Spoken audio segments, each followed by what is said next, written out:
Something wants to make this video kind of auspicious.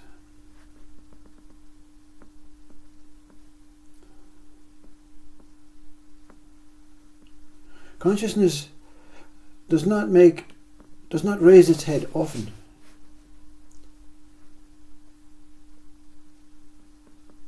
To make a very genuine, I don't know if it's an appeal,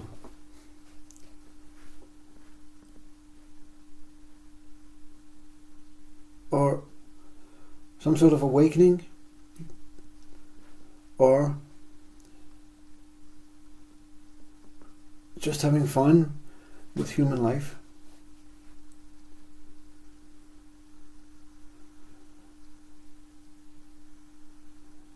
What it says, this may appear to be boring. It may appear to be a chore to listen to.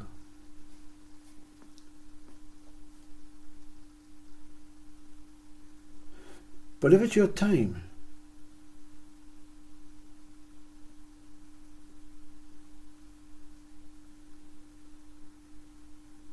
something will snap you out of this sleep.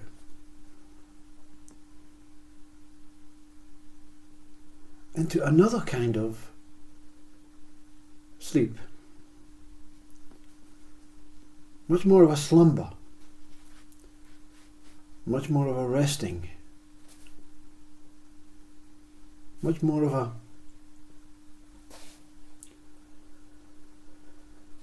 contented surrendering.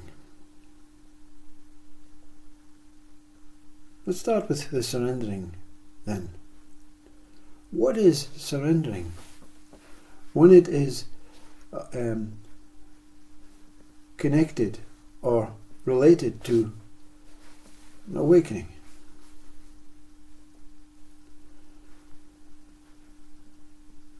It's not a surrendering of the body. It's not a surrendering of the thoughts. It's not a surrendering of the mind. It's not a surrendering of the person. It's not a surrendering of the I. It's not a surrendering of ego.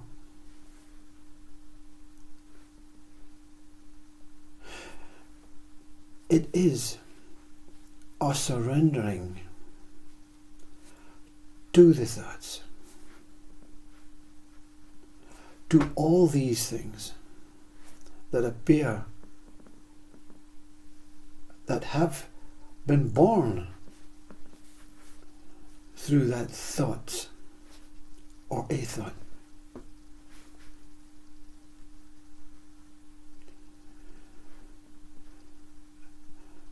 Surrendering to the thoughts means the thinker or the controller that thinks it can surrender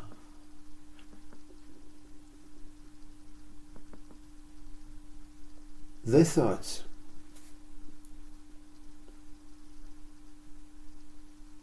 has to give up its role of the thinker and allow the thoughts, which are primary, to flow. With no thinker attaching, associating, recognizing, deciphering, understanding, expecting anything from any of the thoughts.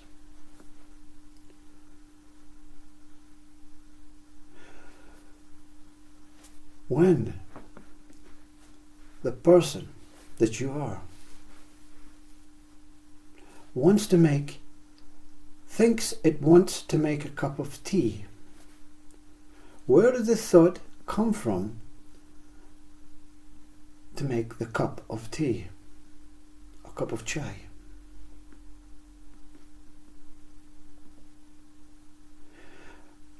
Did the thinker give birth to the thought? Therefore, something says, I must put my thinking in operation.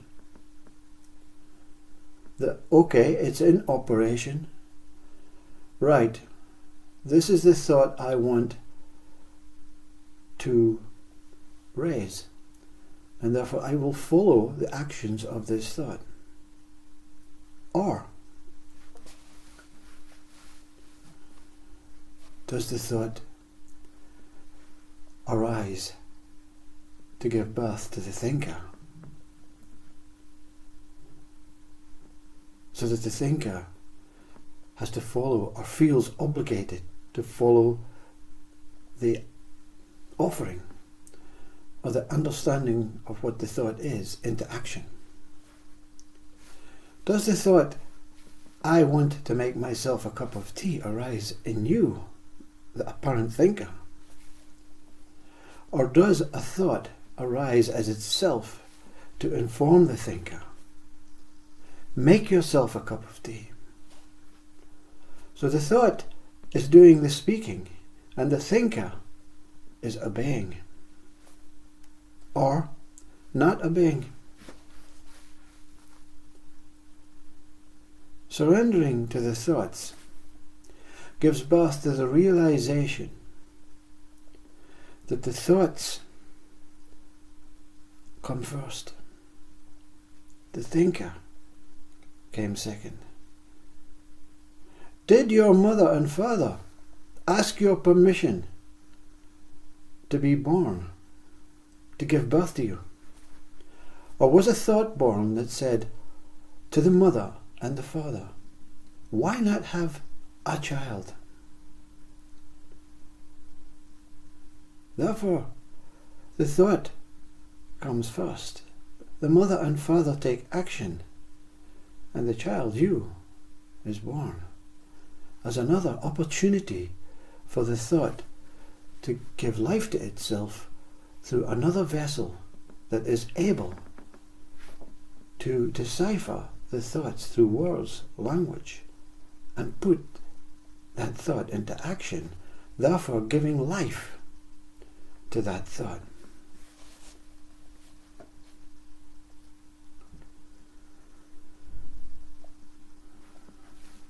Suffering arises from the thinker that thinks it is the thinker and needs to control the types of thinking that it appears to create within itself. When the thinker realizes the thoughts are going to come in any which way they can, and they're not forcing, they're not controlling the vessel that the thinker is appearing as. They're just appearing and disappearing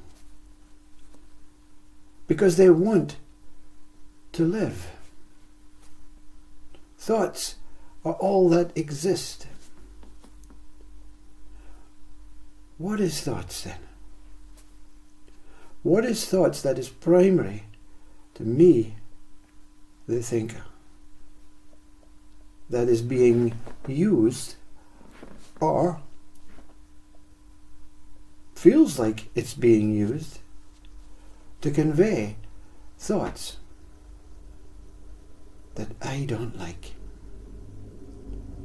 I have preferred thoughts. I is the thinker.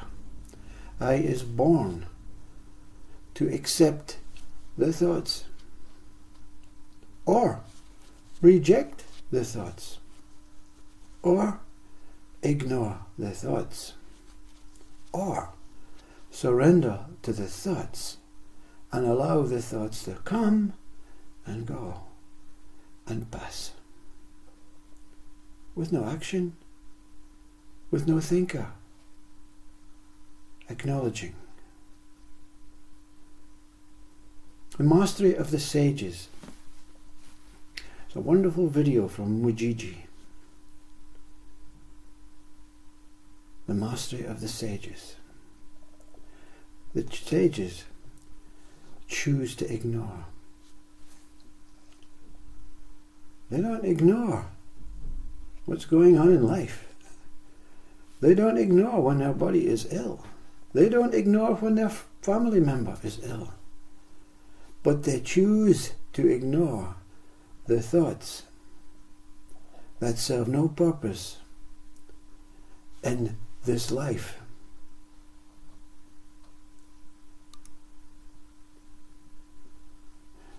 The thinker has developed an ego to think that it exists primary. But the ego is here to defend the body. The ego is here to say to the thoughts, no, this vessel will not accept these types of thoughts. But the ego doesn't say, the ego doesn't know what these words are. So the ego thinks it can defend the body by trying to get rid of these thoughts. Nothing can get rid of thoughts. Even Christ thought. Even thoughts arose in Christ. Even thoughts arose in Buddha. Thoughts. What is wrong with thoughts? What can thoughts do to affect the quality of the universe or nature unless they have a thinker that puts them into action? Thoughts are not the initial purpose of life. Thoughts have been born by some sort of complex, illogical minds and thinking vessels that appear to be lost and want to find their way home. And the only way they can find their way home is to take that particular thought and rewrite it and send it back to itself. So another thinker experiences randomly, out of the ordinary, what is this thought? And the thinker that has developed the ego to the extent that it becomes defensive to the body, overly defensive, wants to question, what is this thought? Why is this thought here? I want to get rid of this thought. And thoughts become the thinkers. So that thinking vessel wants to get rid of another thinking vessel because of what it portrays through the thought that arose from the thinker in the thinking vessel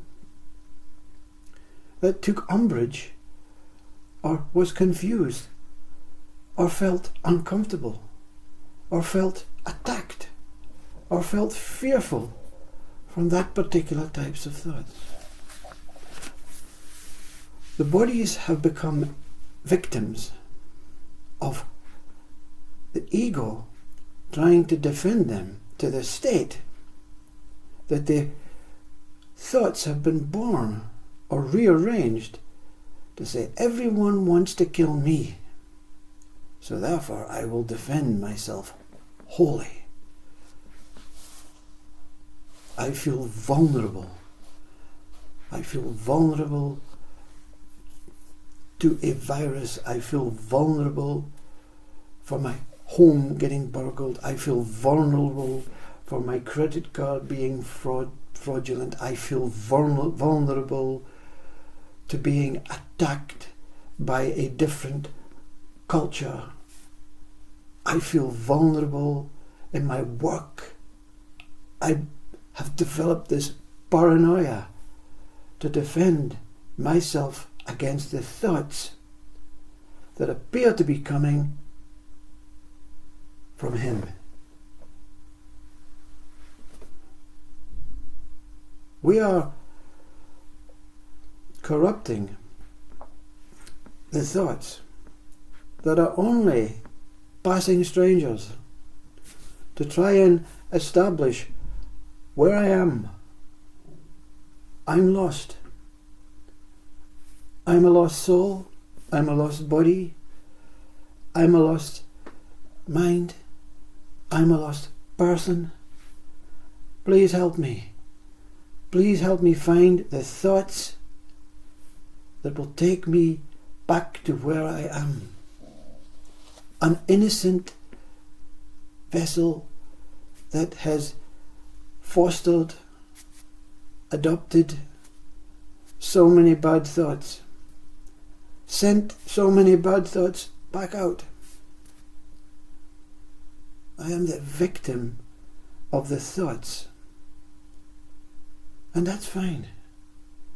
That's why so many people accept suffering, because they would rather suffer than blame another thinker. So ego takes ownership as if the thoughts are mine.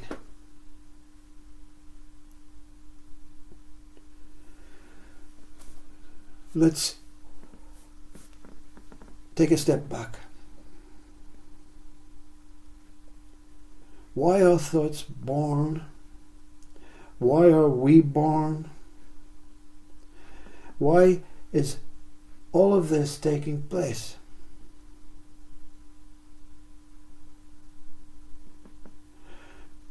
The mind can seek for information. It can seek through the Bible. It can seek through religion. It can seek through respected saints, gurus, peers. It can be sought through culture. It can be sought through spirituality. The simple question, why are we here? Why is thoughts born? What is behind all of this? Can only take you to regurgitated information that has been passed down the lines with the hope that one day someone will understand the thoughts in their genuinity. Because thoughts arose here genuine, arose here with no fear, arose here with no ulterior motive, arose here to be free and live free. How can I find these thoughts without the information of the mind, without going through the A to Z of the books in the library, without going through the conditioned culture of each culture, without going through Buddhism, Zen, Upanishads, Catholicism, Christianity, Hinduism, Sufism, Judaism, how can I get this answer?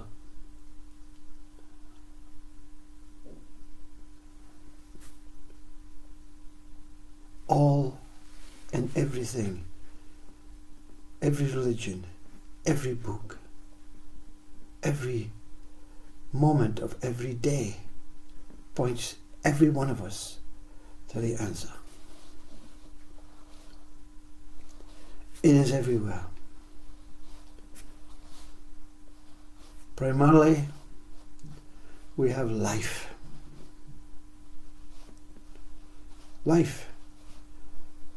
Not me, the body life, not the animal life, not the earth life, but life in itself existed with no forms, with no space, with no understanding of what it was, with no quality. The religious can call life God. The one that experiences the core of life without words, without old, stale, conditioned words, as this one did. Life is consciousness. Consciousness is life. God is life. God is consciousness. Consciousness is God. Life is God. These three are the same thing. They're the same thing. So life, with no forms, no eyes, no nose, no mouth, gave birth to itself and appeared as consciousness through its own consciousness that existed within it. Thoughts are energy. Life is energy. God is energy. Consciousness is energy. Brahman, absolute energy. Energy cannot be visible. It cannot be experienced. It cannot be seen. It cannot look at itself in the mirror as energy and say, oh look, I'm energy. There's nothing to be seen. Life thought to itself. God thought to itself. Consciousness thought to itself. Whatever name you want to give it. What am I? How can I experience myself? How can I actually feel myself, touch myself, listen to myself, know myself, love myself as an energy? The spark of light is born as consciousness, God, life. Through that thought,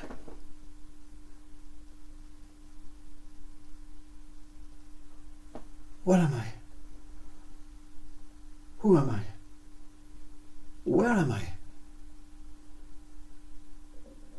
Gave birth to pure these thoughts, to make them come alive.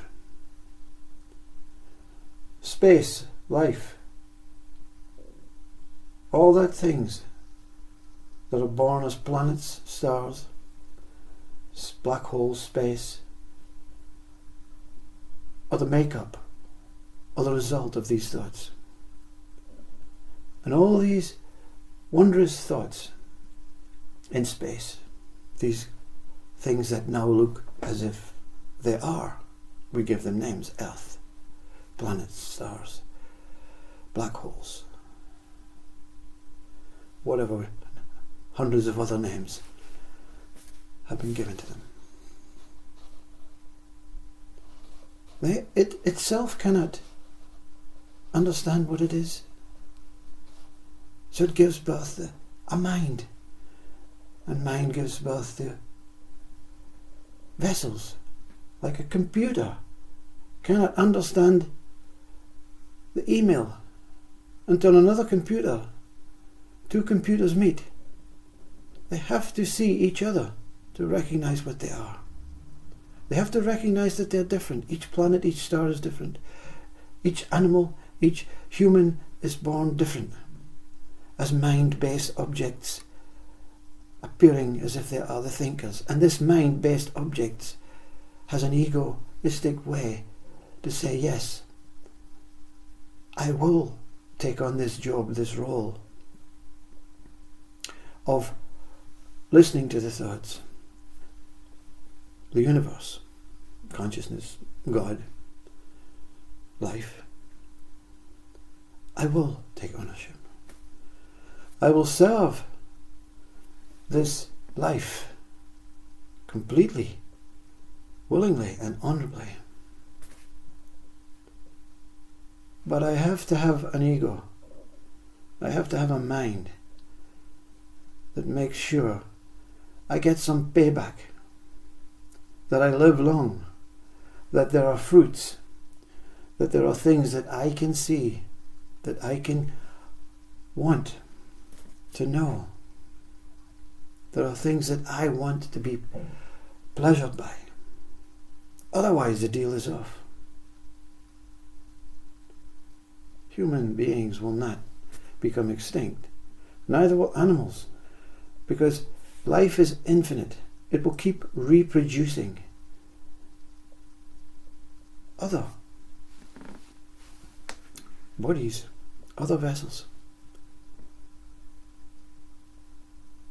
But you're not simply a robot. You made a contract before you came here. You demanded a mind that would protect you, that would send the antenna up to when fear was coming. But the problem is humans have become in fear of themselves instead of being in fear of nature. But nature will not intervene, providing the thoughts are clean. There you go, it's a little poem from Popsy. Nature will not intervene while the thoughts are clean, because nature respects human life, respects the thoughts, the genuine thoughts, respects the animals, respects the atmosphere, respects its coming and going every year through the seasons of its own life form, life process. But when the thoughts are not clean, nature intervenes.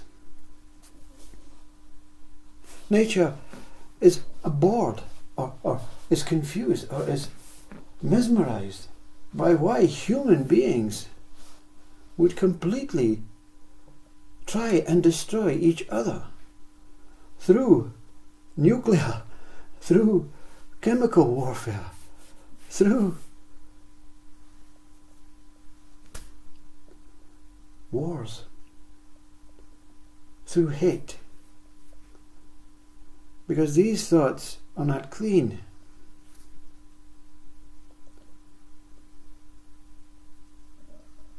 Humans are trying to now take the role of total life as the total thinker. They don't want particular thoughts because they don't suit that human. Therefore they fight against that thoughts. They put these thoughts back, they twist these thoughts, they use words to change these thoughts. They change the colour of these thoughts, the design of these thoughts, and they send it back out rather than surrendering to the thoughts and let them fade out. That's awakening, that's enlightenment. Surrendering to the thoughts means accepting the thoughts, but not paying any attention. It's like the motor cars that pass you when you're driving your car in the other direction. You don't pay attention to every car.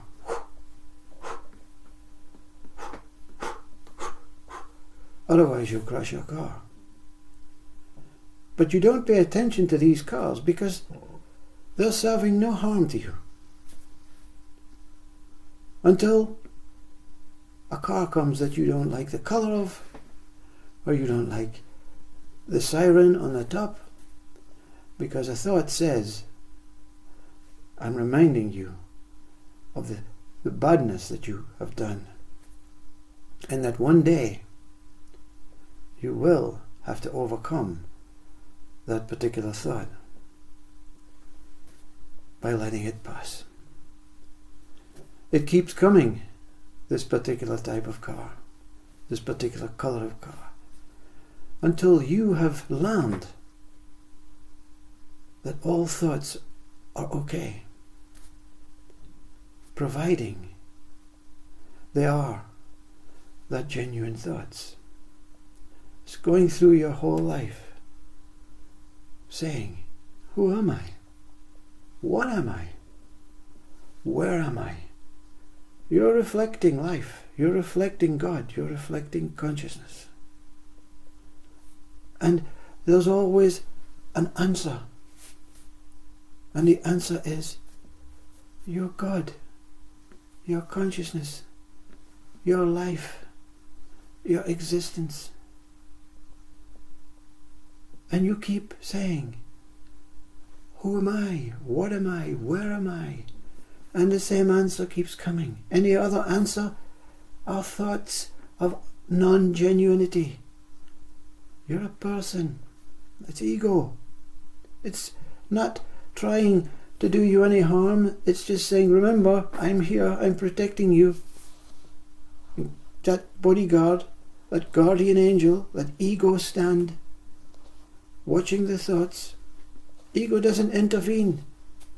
Ego doesn't make any attempt to try and stop you finding what you are, finding the truth about you. Ego stops everything that involves you trying to think another one, think on behalf of another one, think on behalf of what is taking place, think of past and future as being important, think of all these states that the body experiences: anger, love, pleasure, pain. These are not what you are. These are reminders of what you are not. Life holds no pain, no pleasure, no joy, no happiness. You are beyond. When you go beyond the thoughts, when you allow the thoughts to simply fade out, fizzle, and pass through your acceptance of them, you're taken to that state. But Francis Assisi says, when the door opened, I was on the other side. I am minuscule life, seeing myself as infinite, profound life. And both are the same. With a body that has been useful for you to discover, realize, self-realize, self-uncover what I am. I am consciousness. I am life. I am God. I am Brahman. I am absolute. I am a thought looking for myself as that ultimate thought, to pay gratitude for this body. Without it, none of this could be discovered. Life would still be remaining as an energy. I am life, discovering myself as life, in all sorts of life, as the same life. And I'm grateful for everything that revealed the quality that I am as all, as whole, as all things. There's no division when everything becomes the same life. Everything becomes the same consciousness. Everything becomes the same God. Everything is all one. And in that moment, in that profound moment when God, consciousness, life, speaks to you and says, one moment, thoughts, you, this thinker, God, consciousness, life, nature, universe, everything that you can think of, every state of being, every human state, every animal state, every universal state, every dimension, all of this in this moment merges into one thing. The core, the being, that pure love of life. Everything returns to the life that it is.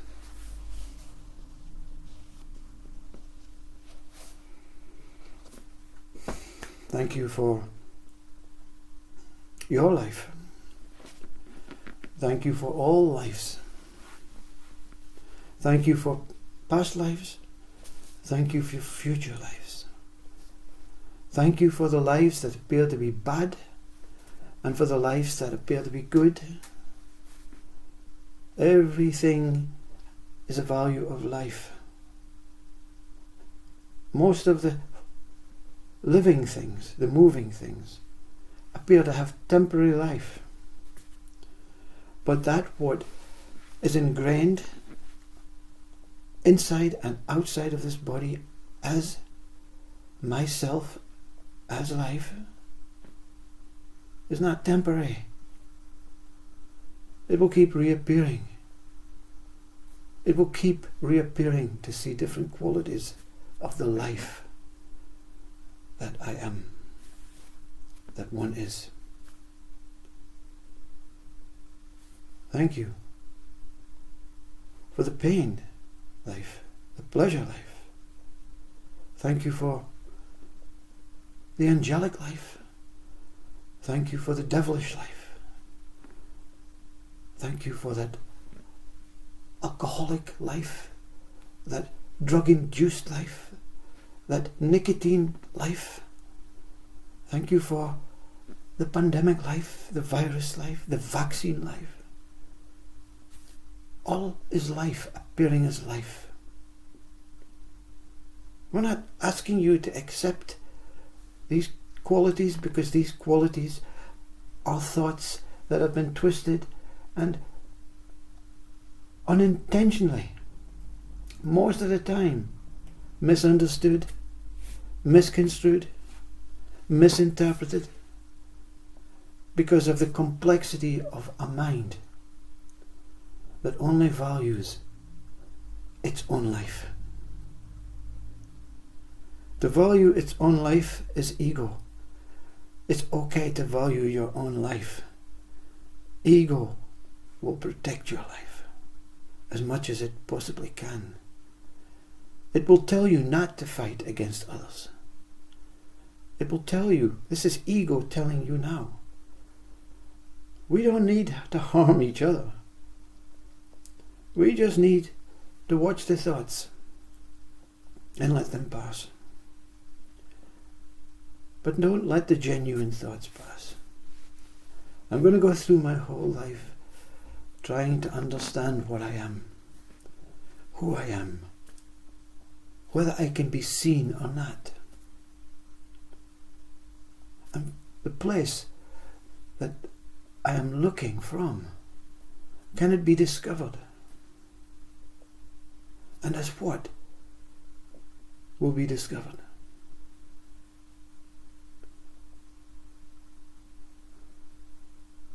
These are thoughts of profound spiritual, religious, godly, conscious life. And the answer will always come the same. I am life. I am consciousness. Nothing more. Nothing less. I didn't say I am God because minds get offended by that. But God is just a name of pure, undiluted, tranquil, omnipotent, omnipresent light of life in a consciousness state. When consciousness leaves this body, the ego mind will depart. It will be a beautiful departure. It will be a grateful departure. When consciousness in its totality departs, God itself will have to see its own departure and go through the same transcending death. But will this consciousness end? Will life in its full end, in its infinite quality end? If so, all ends. No one has experienced end. End is never discussed in any biblical book. End is unknown. Birth, before birth, unknown. No memory. But knowing, I wasn't dead before I was born, so how can I be dead when I die? There's a connection to life. The invisible umbilical cord inside has never disconnected. Vishnu, the Hindus call it. Enquire. Take these genuine thoughts, only the genuine ones. Gorge on them. Watch them as they go through your body. And allow them to pass through this umbilical cord. Circular life. I am out there at the same time as I am in here.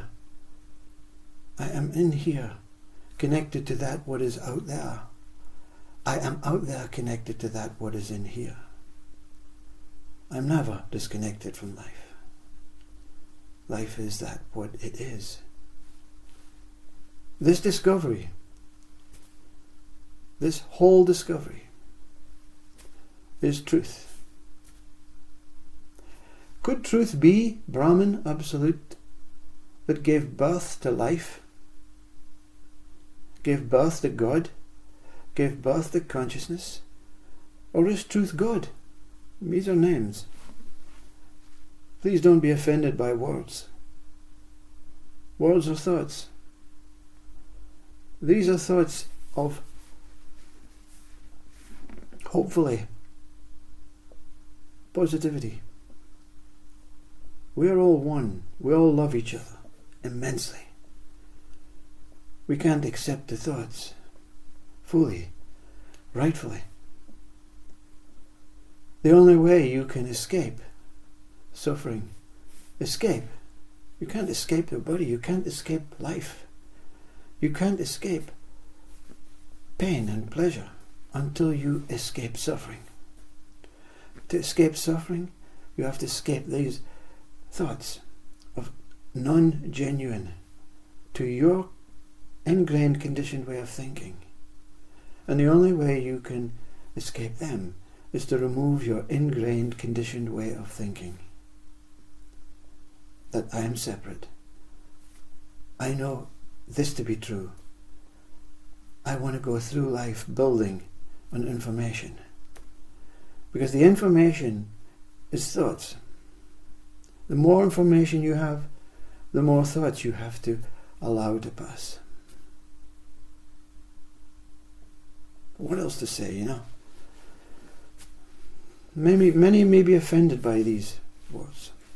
Many religious people may be offended by these. Many spiritual people may be offended by these words. But they're not given with the aim to offend. They're given to tell you that you are pure life. And that you all have the insight, the revelation, the knowledge to understand that beyond the words that the speaker is saying, with the intent from that what is speaking, is a connecting attitude towards whole peace. If you can't find whole peace in the world, find whole peace in yourself. Because you are the world. Namaste Om. Thank you. Thank you so much. If you remain to the end. Oh, there is no end. Namaste.